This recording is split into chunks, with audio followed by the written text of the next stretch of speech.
It's the Pete Sousa Show. Sports, Pete.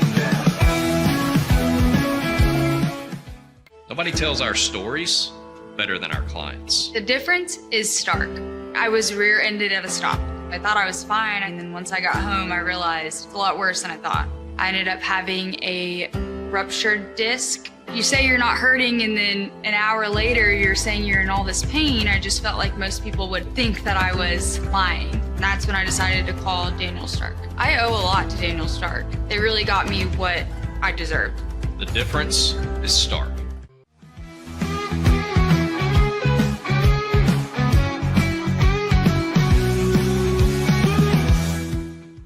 We definitely love our relationship and love Extraco. It's been an amazing experience.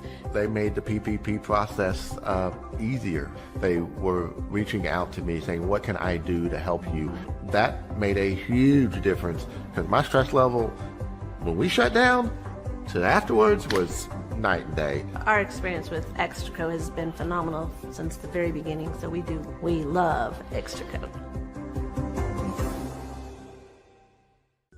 Tervis is all about staying hydrated with style and durability. You can trust Tervis tumblers to keep your drinks the perfect temperature, hot or cold, for hours. From the classic insulated tumblers to sleek stainless steel water bottles, each product is built to last and comes in endless designs to match your personality. Stay refreshed and express yourself with Tervis. Visit tervis.com today and find your perfect tumbler.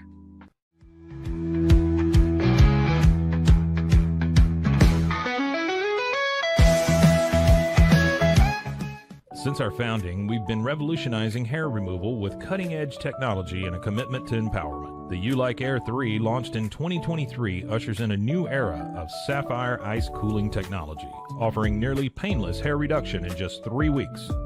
Experience the future of hair removal today at ulike.com, because at Ulike, beauty is about looking and feeling good. That's ulike.com. Ulike.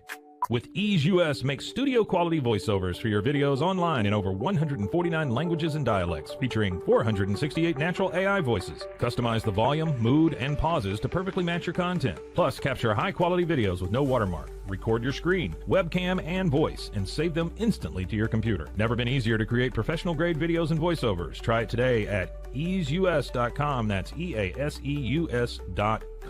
Ease US.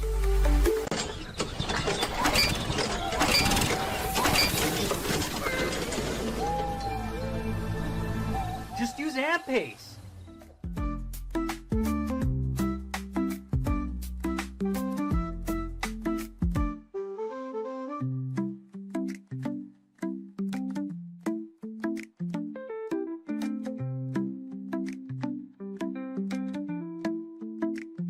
AMP-Pace.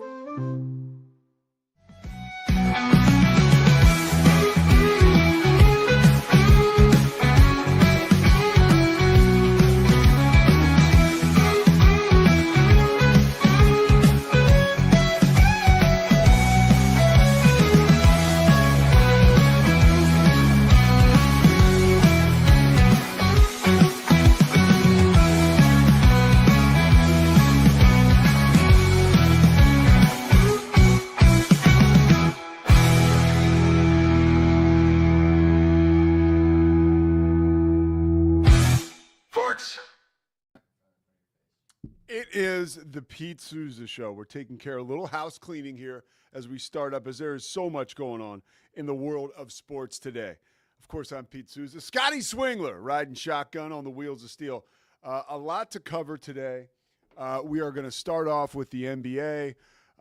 Just an amazing, amazing game last night. And the outcome, certainly as the second half wore on, that I did not expect. The Pacers, with one of the best comebacks in NBA postseason history.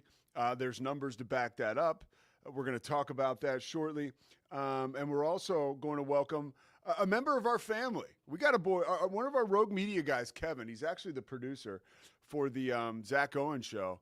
He's an Indiana guy, Indianapolis guy.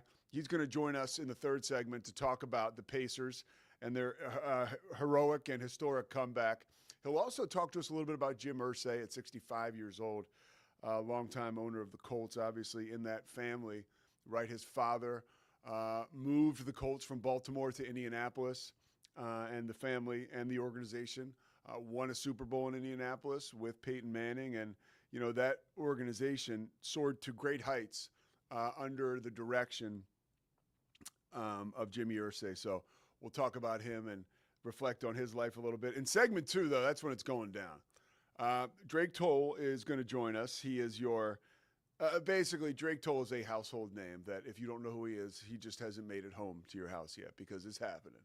Drake, I mean, it is happening.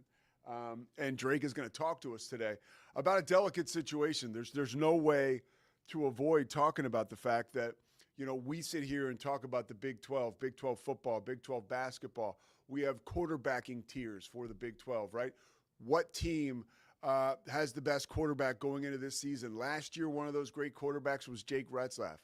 Now, he's supposed to be back playing for BYU this year, but he's been accused of sexual assault in a civil lawsuit. We're going to break that down a little bit from a news perspective to tell you everything that we know. Again, like, this is a rough situation. It sucks for everyone involved.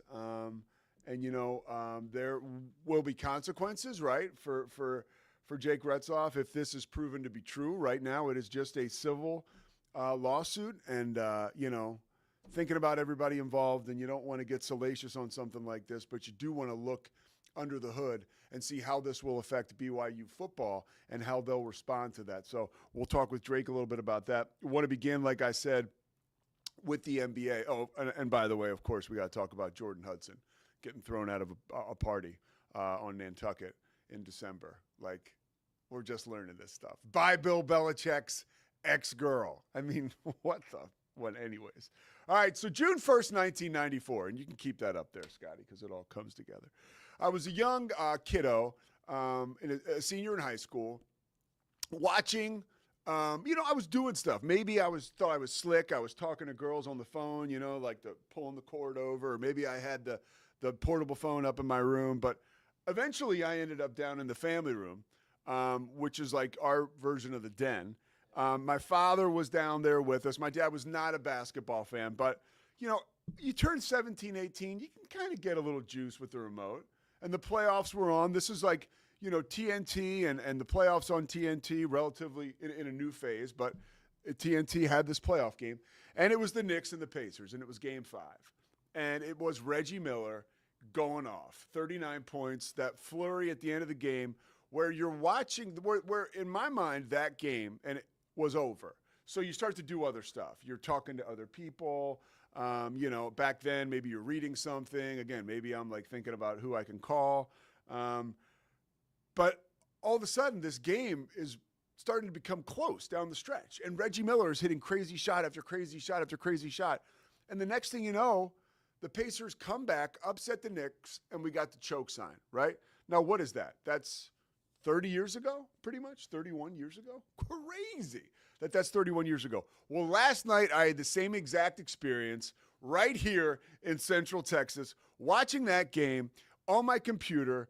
It's all but over, right? I appreciated the Pacers out of the gate. I thought they did what they needed to do, which was get up early in that first quarter. But look, nobody would fault them for a loss in that game. I mean, it's game one. The environment is electric. The Knicks obviously found their footing. Jalen Brunson just I really cannot believe my eyes when I watch him play. Especially, I say ad nauseum, you know, as a Villanova guy, I would have never, ever, ever predicted this. And if anybody else tells you they would have, they are lying. And his ability, you know, he's not even that fast, you guys. Like, he's not. Like, and Kendrick Perkins calls him Big Body Brunson because his body becomes bigger because of how he knows how to use it. He's almost like a European guard with a little more quickness. So Jalen Brunson's unbelievable. What did he have last night? 40-something points? I bet on him to have under 28. Yeah, that was pretty much out of the picture like midway through the third quarter. But I did bet on the Pacers to win. Money line. Cha-ching. So that was nice. But Here's the stat just to give you an idea of how epic that comeback was.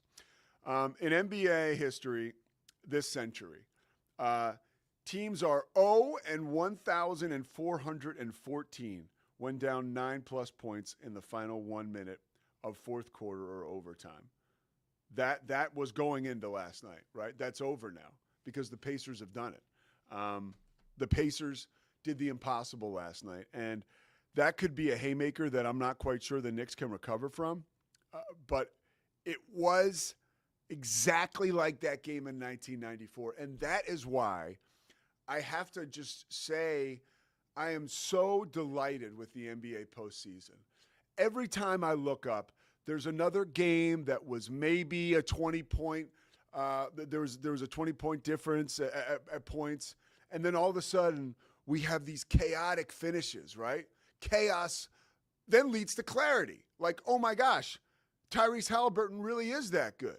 I mean, that winning shot was, you could say for me, initially it reminded me of Kawhi Leonard beating the Sixers, right, in 2019, and literally ending the best version of the Sixers we have known in this post-process era, which don't even get me started on the Sixers and how bad they suck. But because after that they lose Jimmy Butler, or they willingly get rid of him because, Ben Simmons is our guy and Joel Embiid works hard. I digress. Scotty, you have been on the Tyrese Halliburton train, basically the conductor. And I appreciate you too. Since I hosted a couple weeks ago, yeah. Well, but no, but you have been, and I appreciate your sentiments too, because in a world where we open up the show and we talk about Jake Retzlaff, and of course, I want to talk about Bill Belichick's girlfriend getting thrown out of a party on Nantucket, and we're gonna have Drake on for a couple intense moments about what's gonna happen with BYU football as a dark cloud is circling or hovering over that campus in Provo. This is a beautiful story.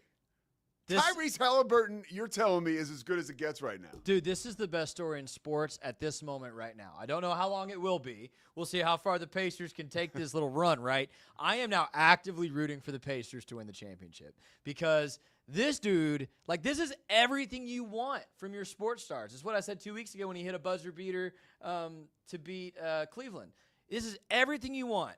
One, in basketball, we are so judgmental of stars by the clutch. Can I show you this tweet, Pete? I want to show you this tweet I saw about Tyrese Halliburton. Tyrese Halliburton is now 11 for 12 on shots to tie or take the lead in the last 2 minutes of a game this season.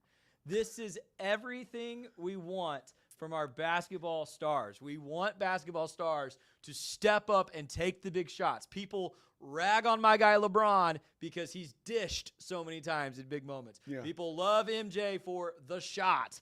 You know, Christian Laettner at Duke, the shot. Yeah.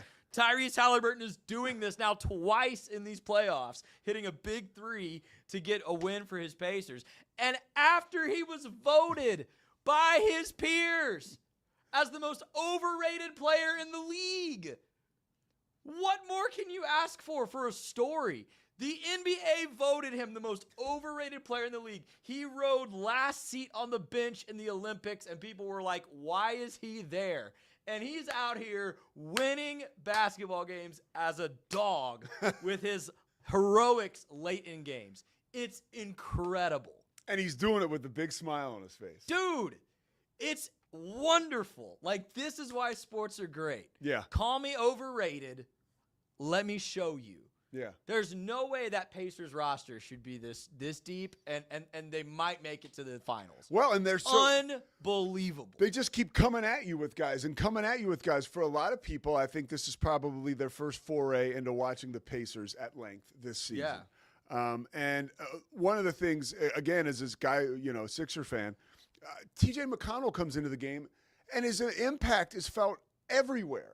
And they have 2 or 3 guys like that, where their bench, I looked at it after the first quarter, they had played 8 guys. The Knicks had played, maybe they played 9 guys, and I think the Knicks had played 7. And that just number continues to swell. Then they got 10, 11. They come at you, and they come at you, and they come at you, and that was a wonderful example of how they win basketball games. They're never out of the fight. I mean, and when I tell you, if you weren't watching last night, that had transitioned from a competitive basketball game to another MSG party with like 3 minutes left. Right, I mean, right. knowledgeable fans were obviously like, oh, well, there's still, the Pacers could come back. But for all intents and purposes, the game was over. And I was even, I had bet the Pacers and the money line, which means they had to win the game. So I was thinking towards the end of the game, oh, well, I'm definitely going to lose, but maybe I should have taken the Pacers plus 4.5 because now it's going to get interesting with that. Like they cut it to 5 with like 45 seconds left or 40 seconds left. I was like, oh, wow, this is interesting. I think they cut it to 5 with 35 seconds left. And then they got another turnover, hit the 3, cut it to 2. But like I that was one of those things like, is this happening? And in typical fashion, I love when the tidal wave of momentum is too much for the opponent. That comeback was so great that I knew going into overtime, the Pacers were going to win this game. Like there was like, it was just a matter of getting through the logistics of those 5 minutes. I was so impressed by that team. Now, I'm super impressed by the Knicks too. We can say it all the time, choke job by the Knicks. No. That was an unbelievable effort by the Pacers. Just unbelievable. Yeah, but Halliburton not only having the alpha to take that shot, but then to dribble back. We've talked a lot in the last couple of weeks about the choke. Healthy ego of athletes. The healthy ego moment to like immediately celebrate with the choke. Oh my God. It's I don't know how you can't I don't know how you can not root for him. 31 points for Halliburton, 11 assists. Let's clean up my Brunson mess. 38 points for Jalen Brunson. So something I didn't get to say in 43 minutes of play.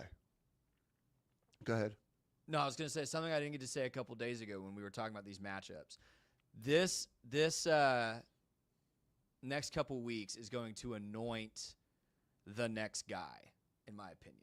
You've got 4 young stars. We've had these conversations recently. Who's the American basketball player face of the league? Yeah. Right? Like, is it Anthony Edwards? Tyrese Halliburton could go from being voted most overrated to, I'm projecting.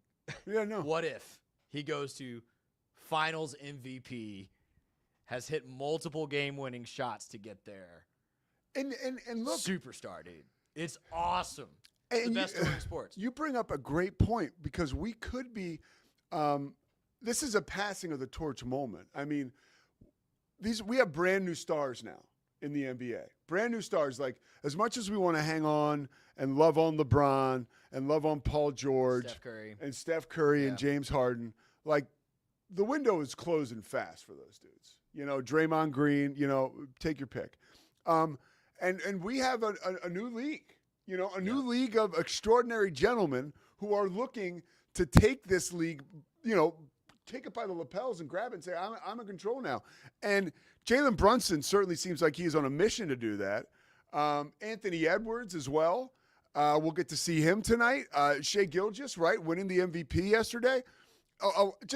It's an exciting time for the league. Who would you, if you had to put, if you're Adam Silver, who do you want to emerge out of this group of the 4 guys I just mentioned, right?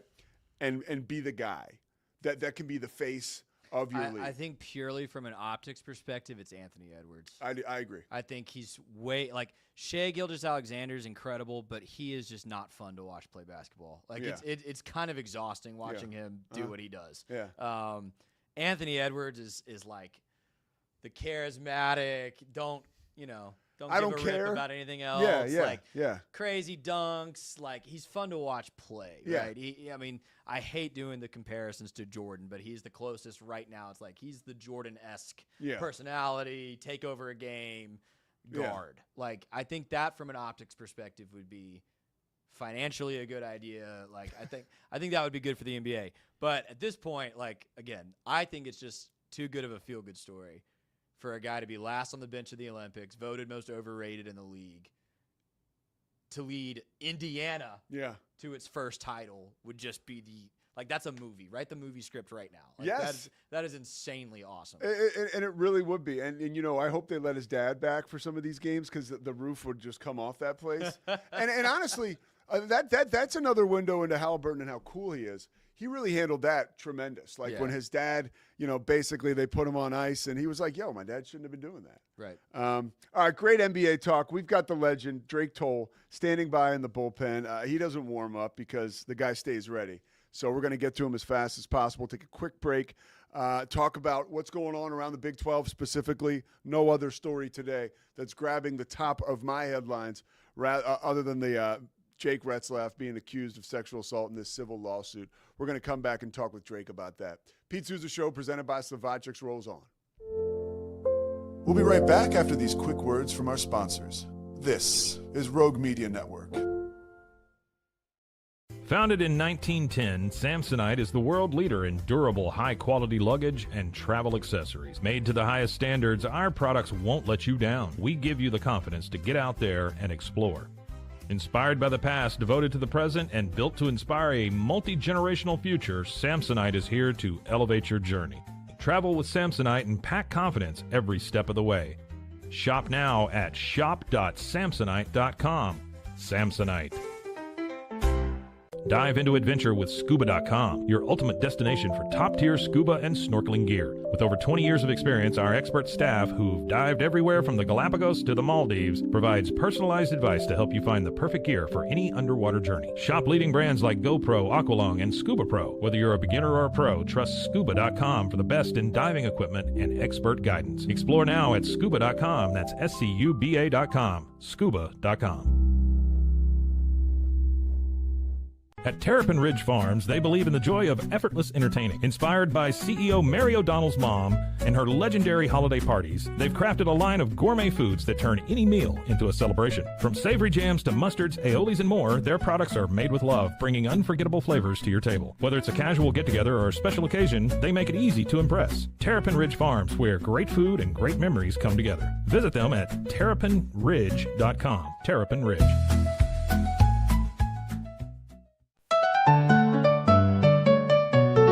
Want to turn your passion into profit? With Blogify, creating a blog has never been easier.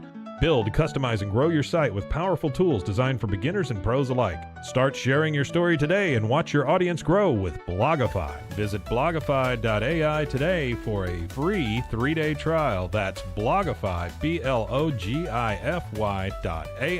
today.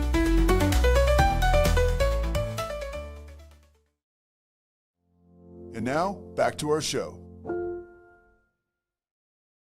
It is the Pete Sousa Show presented by Slovacek's. Of course, thanks to all our sponsors, Socorro Family Ford, D1, Daniel Stark Injury Lawyers, Crawford Austin Properties. They make it happen for us, and so does Scotty Swingler. He is on the wheels of steel today. All right, we're going to bring in Drake Toll in 1 second. Of course, Drake, nobody knows more about the Big 12, and that is the nuts and bolts. You can find him always on Locked On Big 12. You can also find him with the Party Animals, touring with the Savannah Bananas.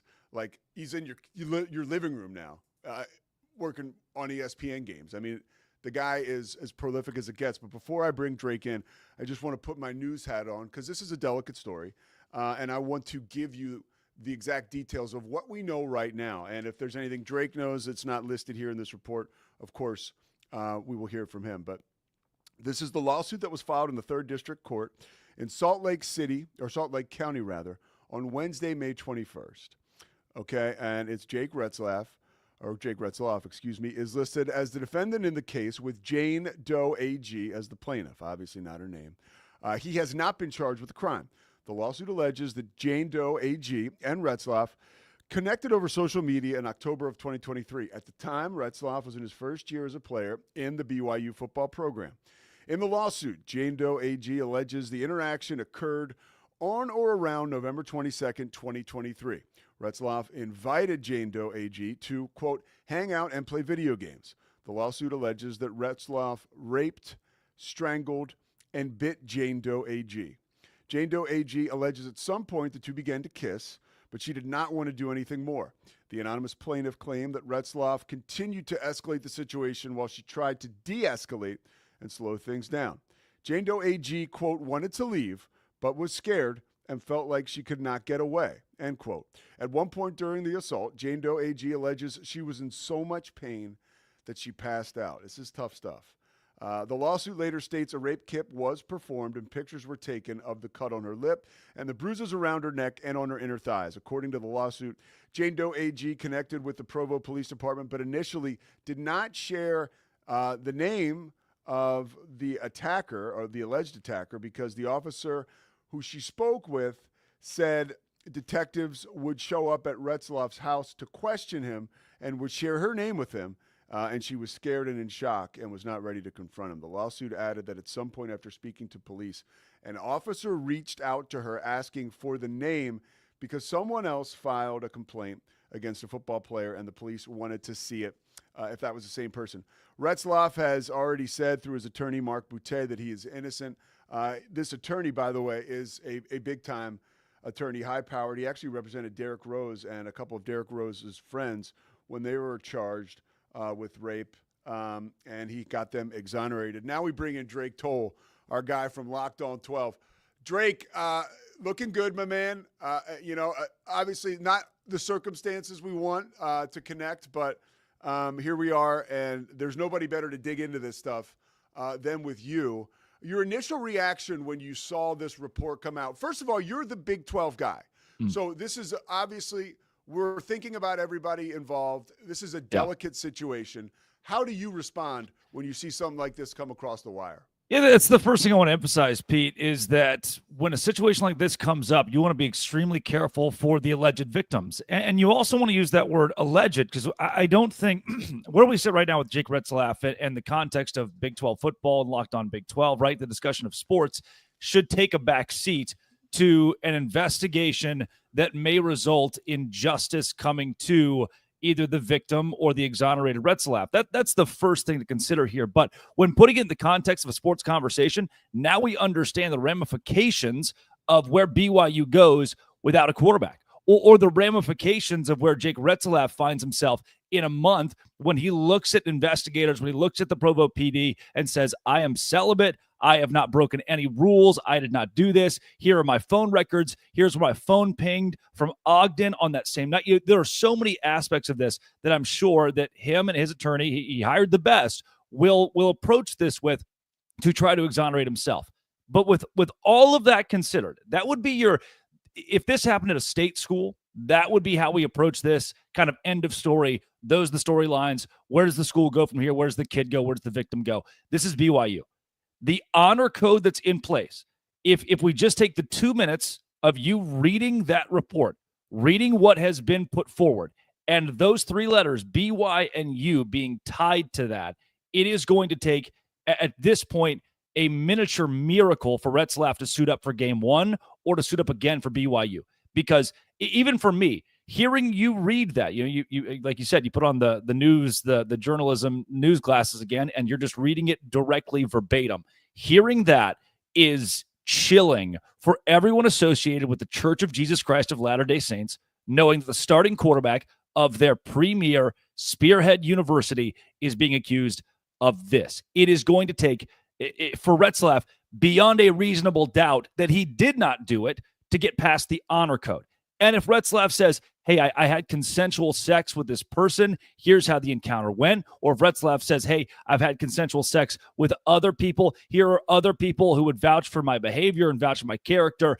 And in that, there are further honor code laws broken. He will not play football for BYU next season, or he will at the very least be suspended. You'll remember back the Davies case, 2011, Jimmer Fredette. One of his teammates was caught having premarital sex. And when he was taken out of the NCAA tournament. He wasn't able to play in March Madness to the detriment of BYU basketball. They don't care about the sports thing when situations like this arise. They don't care that he's the starting quarterback for BYU football. He could be a backup corner. He could be a backup on the men's volleyball team. When these accusations are put forward, it is now up to Retzlaff to prove that he did not break the honor code, much less prove that he could be exonerated in a civil case. There are a lot of layers to unpack with this one. Again, I want to reemphasize, my first thought is with the alleged victim and handling this with care publicly as she battles this with her family, her camp, and then from there, everything else that unfolds kind of is all wrapped up in a bow tied by the honor code. So what I'm getting from you is that even if he can prove that he's innocent, And that's a great callback. I mean, a great callback. Probably not appropriate for this, but I do remember that. That was a major case in 2011, and I really hadn't thought of that.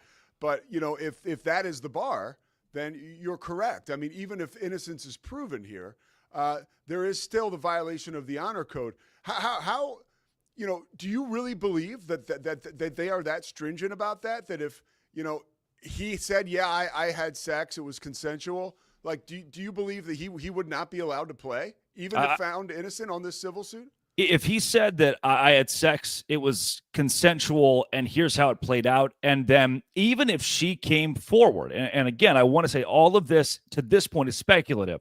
If she came forward and said, this has been misconstrued by the media, I didn't say X, Y, and Z, Jake Retzlaff did not do these things. That may be the best case scenario from a civil standpoint for Retzlaff. From a BYU standpoint, it is just the fact that he had sex outside of marriage. So publicly, in a case tied to the university, that they will not allow him to play a full football season. He will at the very least be suspended for multiple games, looking at the track record of what BYU has done. Now, another piece of this that is going to hurt Retzlaff is the development of that athletic department. They have become a much more modern athletic department, from NIL to the transfer portal. They're no longer recruiting 2 and 3 stars from Logan and then hoping they become 5-star college athletes, right? They're recruiting the 4 and 5-star kids from LA County, bringing them to Provo and competing at the highest level because they have the pockets to do so. With that, you become even more stringent when taking care of cases that involve the honor code. When people are starting to poke you and prod you and say, this isn't the BYU of old, this isn't Lavelle Edwards BYU, this is more chaotic and looser, maybe. And then when this situation arises, you must put your foot down. And Tom Holmoe is still the athletic director as of today and will likely be the athletic director through the first few months at the very least in this case, as this case unfolds. He was the athletic director during the Davies incident. He has changed for not. While NIL's become big, the portal's become big, he is going to put his foot down here. This is serious enough that if, again, it comes out that he simply had sex outside of marriage, and it's broadcast on Good Morning America and the Today Show and the Pete Sousa Show and Locked On Big 12 and what have you, BYU can't stand for. They cannot have those 3 letters attached to this without serious ramifications. What do you make of that? You touch on another great point. This thing is taking off like a rocket ship, BYU athletics. And you and I both, I just adore the fan base, all over the country. BYU fans are just some of the best. And you hate to see this happen to a program or an athletic department of that ilk, but this kind of stuff happens. I mean, it does. If you are playing with the best of the best and competing on the highest levels, this stuff, unfortunately, will rear its ugly head once in a while. How long do you think, or how short is the leash for someone like Retzlaff? Do you think they just could turn the page and move right on, to a guy like Tiger Bachmeier or someone else? You may have to. And in that event, I think that BYU would do what Baylor did, very similar to Baylor in the wake of 2016, and that's, we took care of business, we're done talking about it.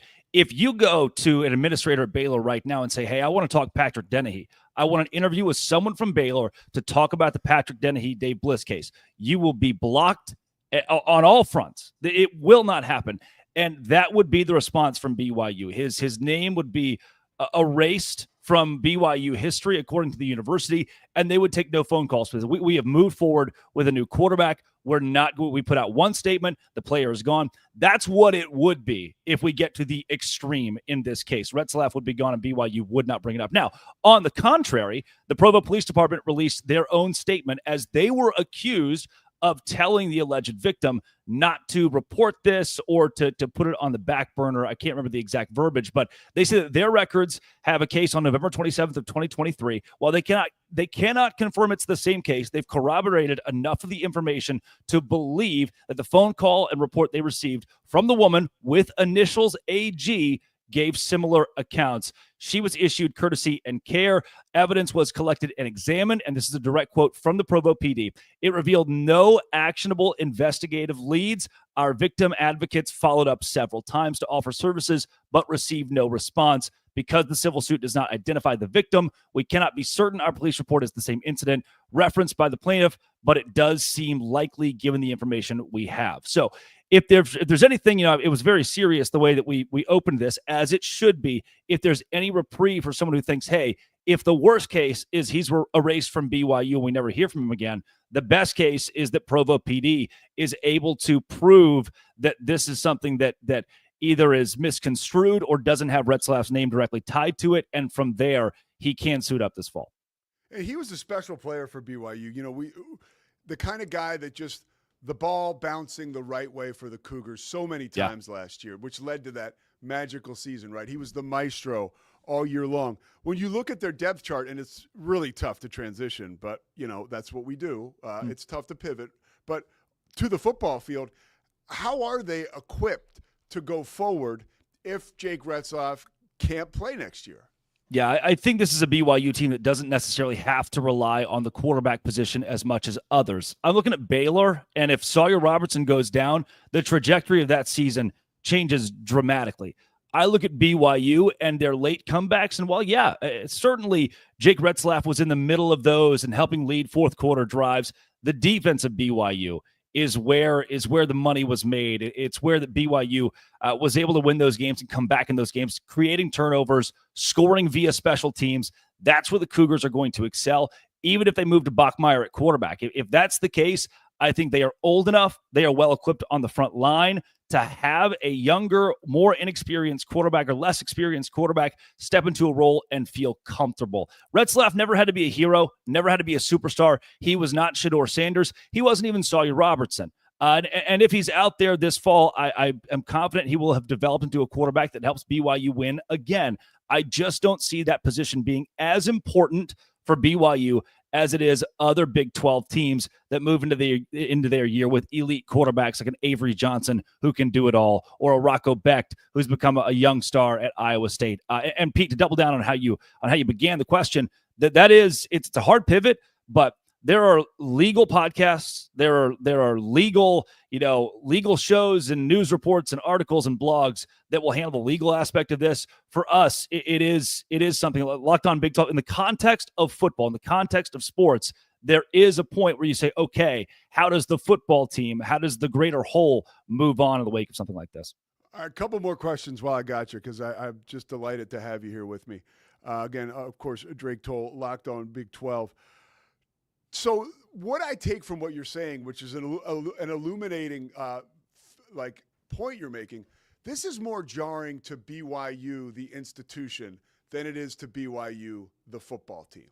For sure. And part of this will be the locker room chatter. Part of this will be opposing teams that walk into Lavelle Edwards Stadium with signs and posters their fans do that have crass things written about the Cougars or Jake Retzlaff. That's a massive piece of this. But the biggest overall is BYU, the institution, because of their connection to the Church of Jesus Christ of Latter-day Saints, because of what they represent, they have a higher calling. And again, as one of the fastest growing faiths in the entire world, any black spot on that, any mar on that is tenfold compared to what it would be at your typical state school or a different Big 12 school. They are not just affiliated with the LDS Church in the same way that Baylor may be with the Baptist Church. They are funded by the LDS Church. They want to make sure that, we talk a lot, and this is maybe a crass example, but it hits home with those in Waco.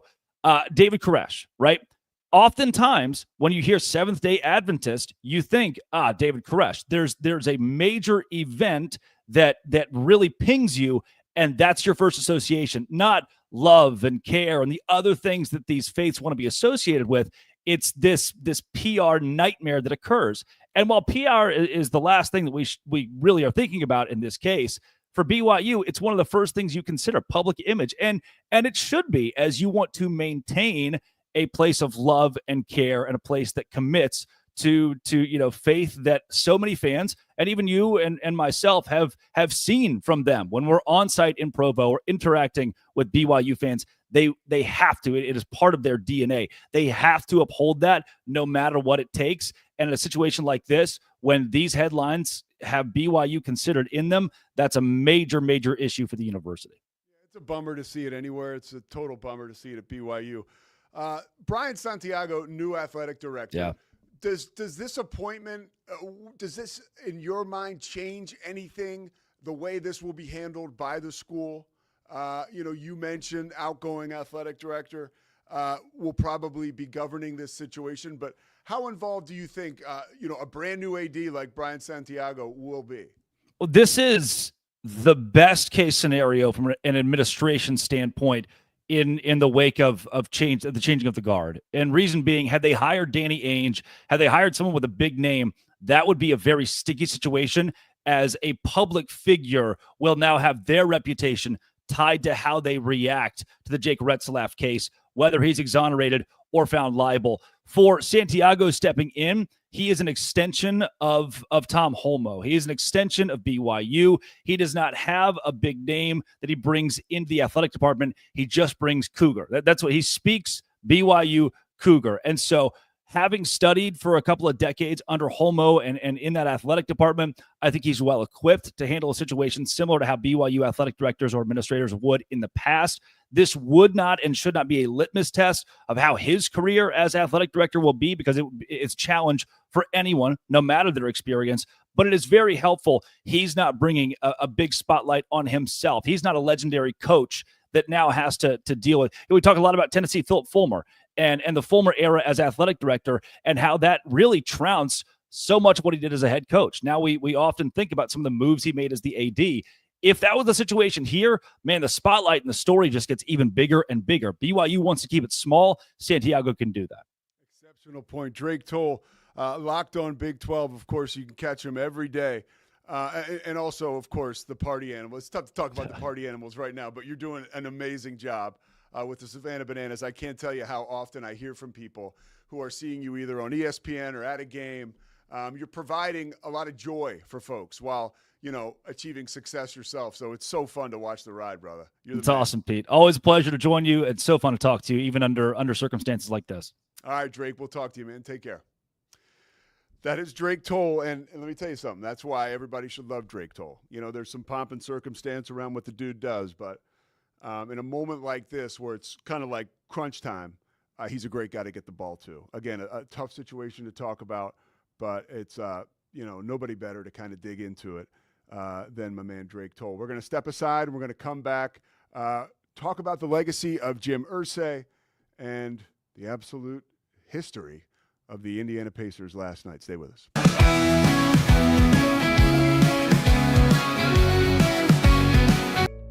Did you know nearly all stock price changes of 10% or more result from a single news headline? These news catalysts create trading opportunities every day. All you need is a little help to reach out and take them. It doesn't matter if your investment budget is small or big. All you need is Benzinga Pro and its powerful news alerts, price tracking, and portfolio monitoring. Subscribe now, and we'll skyrocket your portfolio today.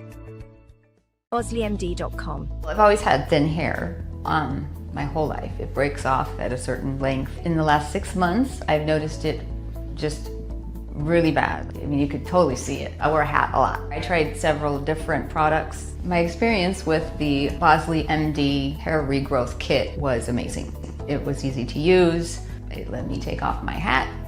I could go in public and have my picture taken and feel normal again. OsleyMD.com. Golf Partner, the world's largest golf store network, offers more purchasing opportunities than anywhere else. With a dominant market share and a wider selection of quality secondhand golf clubs than our competitors, we make it easy for you to enjoy the game with affordable, top-quality equipment. Join us at golfpartnerusa.com and discover why we're the trusted choice for golf lovers worldwide. That's GOLFPARTNERUSA.com. Golf Partner. Since 2003, Bluehost has been empowering people to harness their brands online with innovative web hosting solutions. Trusted by over 2 million users, we're the longest-running WordPress.org recommended host. With Bluehost, you get a safer, better web experience, supported by the world's most popular site builder, and backed by our commitment to open source projects. Visit Bluehost.com today and take your website to the next level. Experience the future of secure private cloud storage with Internix. Protect your files with end-to-end encryption, ensuring your data stays private and accessible only to you. Enjoy seamless, fast storage without compromising security. Visit Internix.com today and take control of your digital life. That's INTERNXT.com today. Apollo Neuro is a new kind of wearable that helps your body recover from stress. It's like a wearable hug for your nervous system that helps you calm down and feel better. The Apollo wearable will send gentle vibrations to your body, like a song you can feel instead of hear. You feel better, you sleep better, and you can get back to being yourself. Learn more at apolloneuro.com. Protect your online privacy with NordVPN. Browse securely, access content from anywhere, and keep your data safe with military-grade encryption. Whether at home or on the go, NordVPN ensures your digital freedom. Stay secure. Download NordVPN today at nordvpn.com. That's NORDVPN.com. Elevate your experience with Grenco Science, the leaders in cutting-edge vaporizers. Whether you're at home or on the go, our sleek, powerful devices deliver smooth, consistent hits every time. Quality you can trust, innovation you can feel. Grenco Science. Take your vapor game to the next level. Visit us at GrencoScience.com.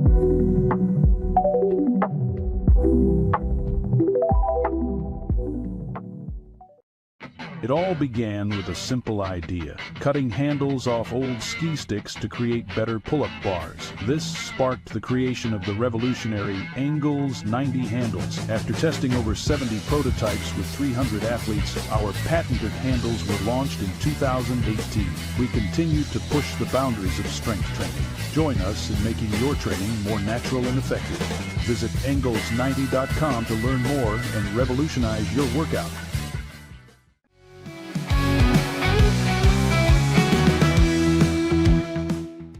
Pete Sousa Show rolls on. We look to lighten things up a little bit here, and we can do it talking about the college football playoff. This is a report that was just issued by Dan Patrick on the Dan Patrick Show surrounding the college football playoff. And the quote is, look for the college football playoff to adopt straight seeding for the upcoming 2025 season and to be expanded to 16 teams for the 2026 season. This is the quote. One thing is clear. College athletics is about to undergo an extraordinary, monumental, and complicated change once again. That was from the source that Dan Patrick trusts enough to share this information, that it may come to fruition. Scotty, you're not happy about this. By the way, we got Kevin Hall waiting in the bullpen. We're going to get to him in 1 second. What's your feeling about this? It's the era we're in. And maybe I'm get off my lawn, old man, about this. I value the conference structure of college football so much, and I really valued that this first iteration of the playoff rewarded a conference championship. I loved that, to be honest with you.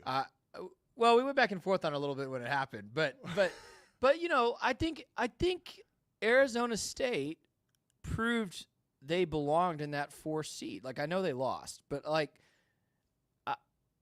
I don't love that implies that like a Big 12 champ that has 1 loss could end up being the 10 seed because we just have such a high valuation on the SEC and the Big 10. Yeah.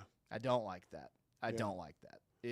I miss regional college football. That's a 15-year-old thing that's gone now. We've talked about that.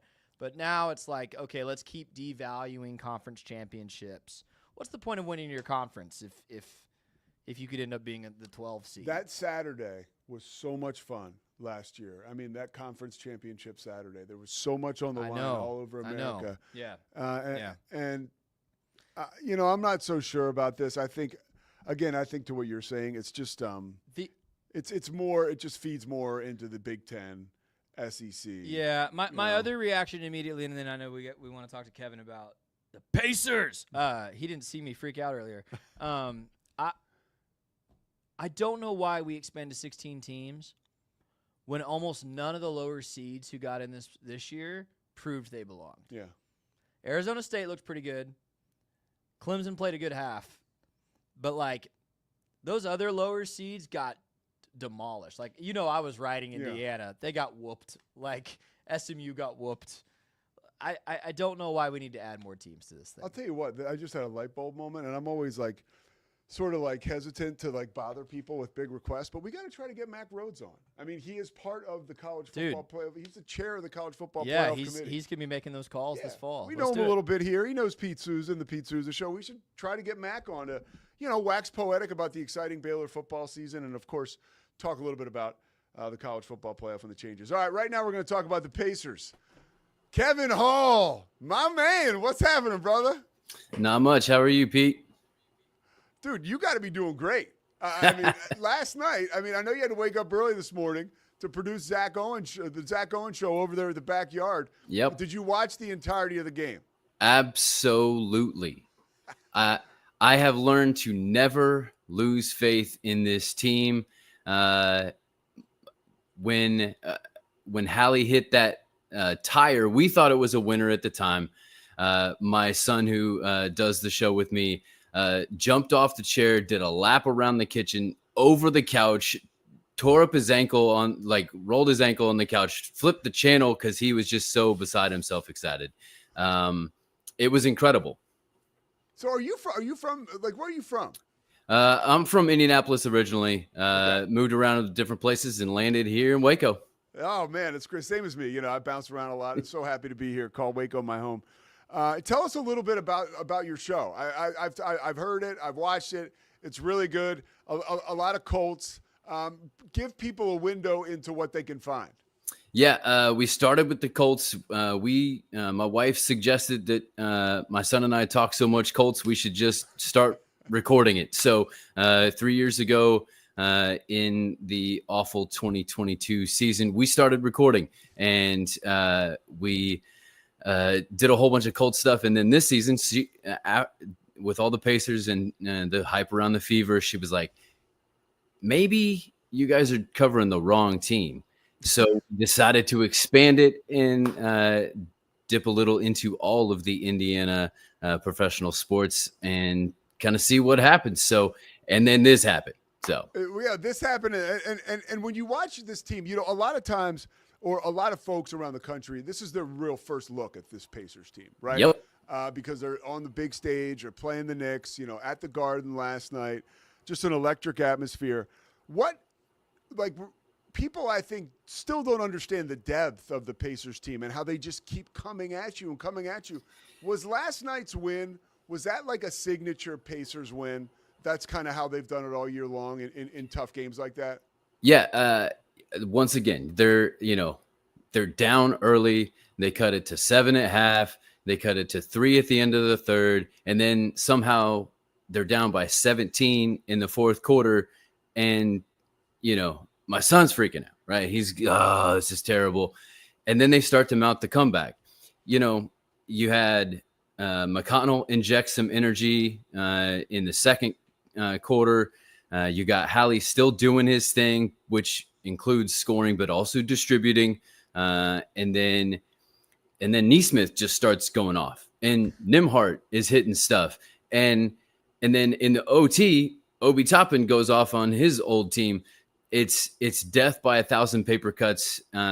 You don't know what's coming at you. And this was just game one, which I understand the Knicks can come back, but the Knicks only roll with 7 and the Pacers roll with 10. And you never know who might be the death of you at any moment as they continue to run up and down, up and down, up and down. It's crazy. Dude, Toppin, I thought, and a tip of the cap to their energy and resilience was that dunk he had at the end of the game. It's like, it felt like the Knicks were sort of standing in cement and he was just this human pogo stick. And it was like, okay, yeah, it was very clear. Because even going into overtime, I felt like the momentum was so on the Pacers side. I bet the Pacers last night, money line. I mean, come on, that's a fun win. Yeah. And really, it was one of those games where I gave up on it. Like, I was like, whatever. I kept it on. And then all of a sudden, it's like, whoa, what do we have here?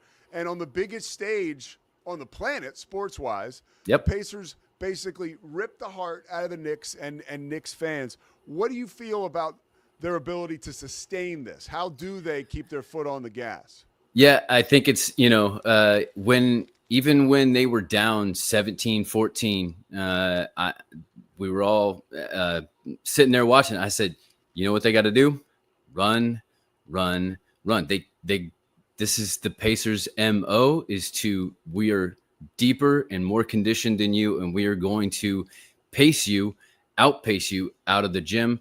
And, it's still the Garden, which is laughable to me as an Indiana boy that it is referred to as the Mecca, because we all know that they didn't make a movie called The New Yorkers about a basketball team. They made the Hoosiers for a reason, because that's where basketball lives.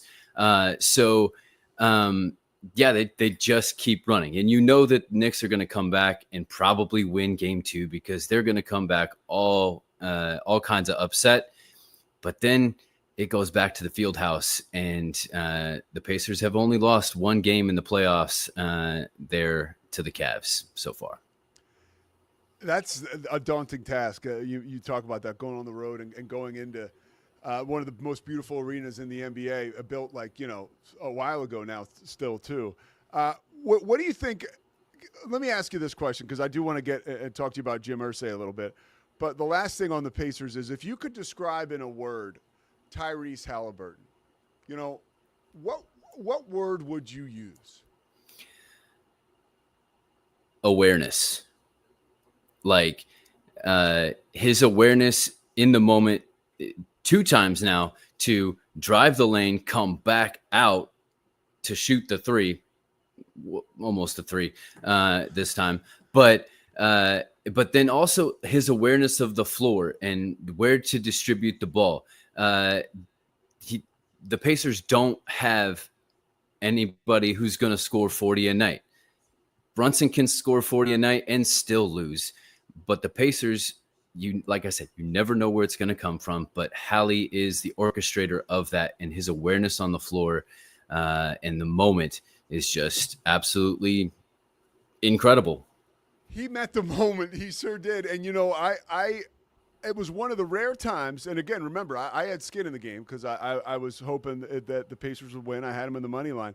Yeah. When, the ball felt like it was complete chaos for the Knicks at that stage in the game. I mean, they couldn't inbound it. When they did, it was kicking out to half court. Like, oh my gosh, there's the ball. Like, are the Pacers going to grab it? No, the Knicks did. It felt like the Knicks were completely discombobulated. On the other side, like Halliburton, that ball was like a yo-yo for him at the end of the game. Even in traffic with time winding down, that was so clutch, in my opinion. Like, just ice water in his veins to be able to have that awareness you're talking about, to find the line. Just so close, almost had a 3, but it went in anyways. Yeah, that's a great point. All right, let's talk about a sad day yesterday for Colts fans. I actually love old school football and NFL films. So, the Irsay family, notorious for a while. I think Jim Irsay took that notorious label and kind of changed it to outlaw, right? Which was pretty cool. Oh, yeah. Yeah. But, they leave Baltimore under the cover of night in 1983. I'm from Philly, so it wasn't too far from me. That was just a gut punch to a lot of folks in that area. But, they settled down in Indianapolis, and Jim Irsay, a complicated figure, right? Oh, yeah. Yeah. When you saw this news about him passing away, what comes to mind? So it's complicated. Like you said, Jim Irsay, as far as a Indianapolis native, has done so much for that community. There is a legendary soul food place in Indianapolis called the Country Kitchen that burnt down, and he facilitated the whole rebuild and reconstruction from the ground up of that. He's known to go around in his golf cart and pass out hundreds to just fans for no reason. What he does for the community, and it did for the community, is absolutely amazing. His passion for the Colts is unmeasured. Once again, it's come from family lines, and now, assumingly, will continue to do that. But at the same time, the last years have not been great to the Colts, and there is some question within fans and in our show as to where the fault of that really lies. And this news presents a potential opportunity to see where that might or might not have been. Yeah. That make sense?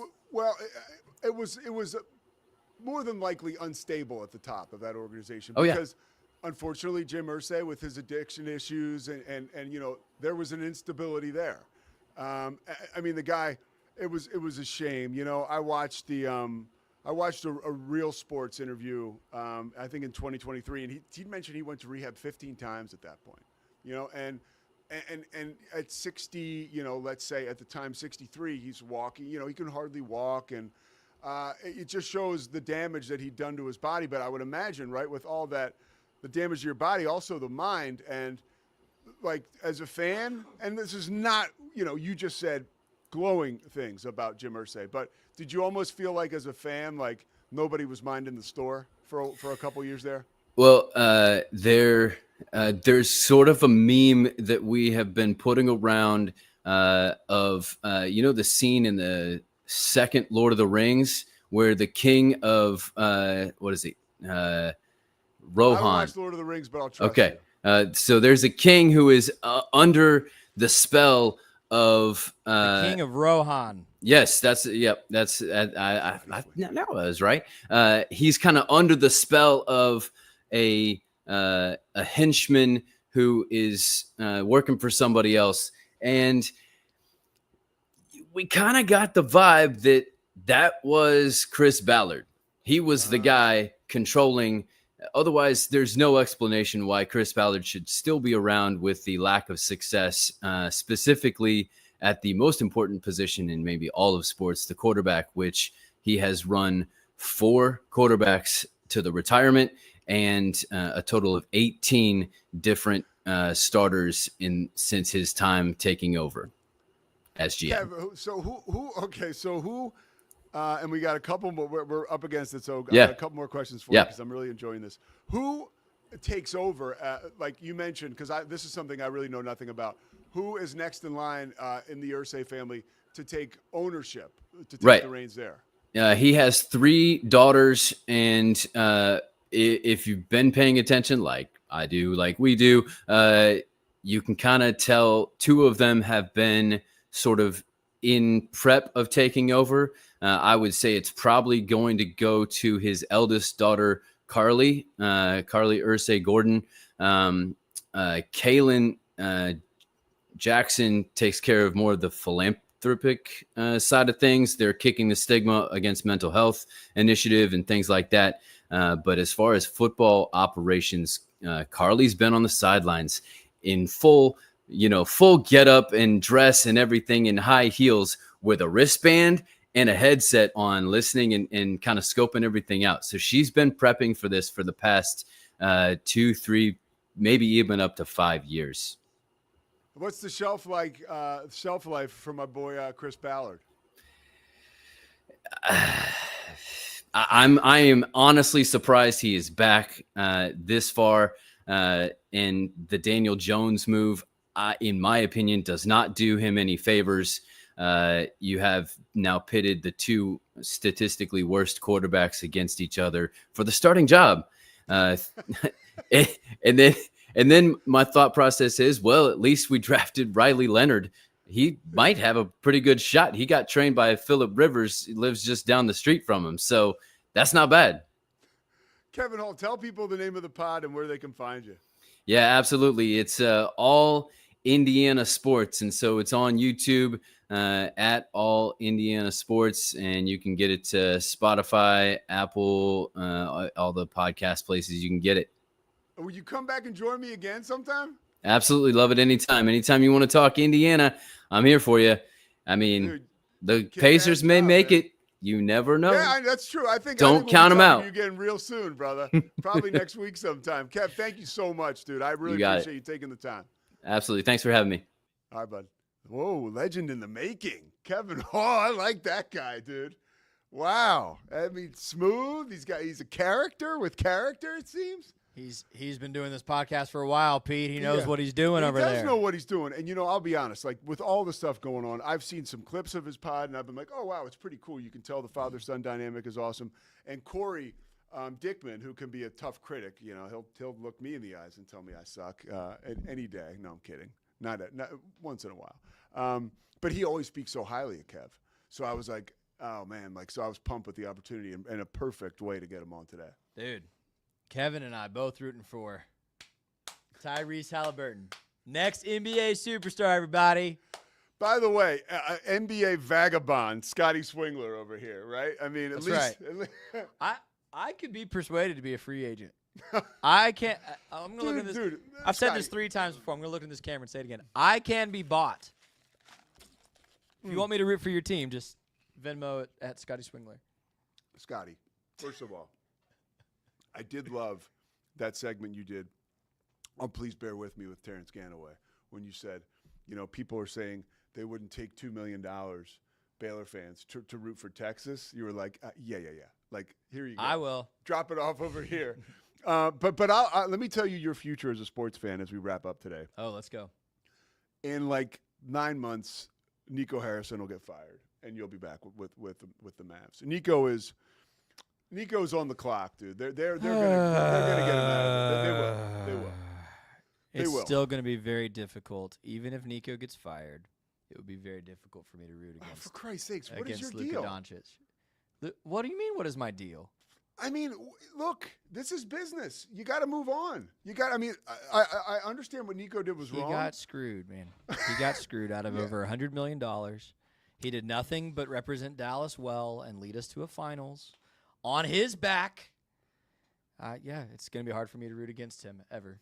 It's hard for me to feel sorry for him ever when I can only imagine what his bank statement says. Dude, no matter how much money you're making, when a GM ships you off and you lose over $100 million after leading an organization to the finals, you got hosed. Dude, you got hosed. You got hosed. I agree. I feel worse for Mavericks fans than I do for Luka Doncic. Fine. Figure it out, dude. That's fine. You and I could get fired tomorrow, and we'd be looking for another job. Okay, and if I got fired tomorrow, it would be to the tune of a couple months out of work and thousands of dollars.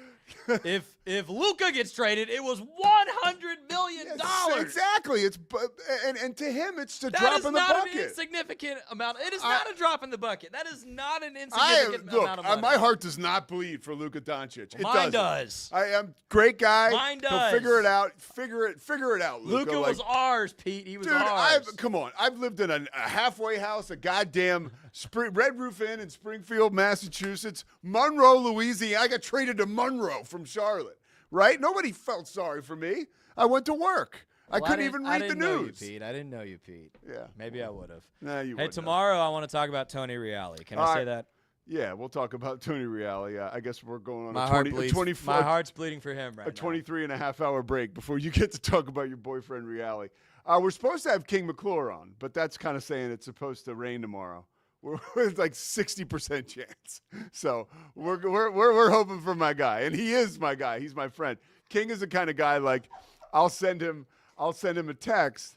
I'm like, dude, like, can you do because he's the sweetest, nicest guy. Like, oh, my bad. Yeah, I can do it. Can we do this? And then because when King needs something from you, he'll hit you up right away. Hey, can you give me this? Yeah, sure, no problem. Yeah, I adore that dude. I love that guy. He's kind of like a little brother. But, yeah, hopefully we'll have him on tomorrow. I'm going to have to light him up later on this afternoon to see if we can lock him down. In the meantime, have a great rest of the day. The Pete Sousa Show. I'm going on Cam Stewart's show a little bit to talk about Bill Belichick. So if you want to check out the Cam show, you can find me there. We'll see you tomorrow. It's the Pete Sousa Show. Sports. We definitely love our relationship and love Extraco. It's been an amazing experience. They made the PPP process easier. They were reaching out to me saying, what can I do to help you? That made a huge difference because my stress level, when we shut down, to afterwards was night and day. Our experience with Extraco has been phenomenal since the very beginning, so we love Extraco. Nobody tells our stories better than our clients. The difference is stark. I was rear-ended at 70 miles an hour. I was injured, had a concussion. The insurance company, they delayed. They were playing games from the initial conversation. They weren't going to help me. The biggest thing I learned through this is that you can't go through this alone. I called Daniel Stark. They were going to help me, and everything was going to be all right. Daniel Stark got me 10 times the insurance company offered. The difference is stark.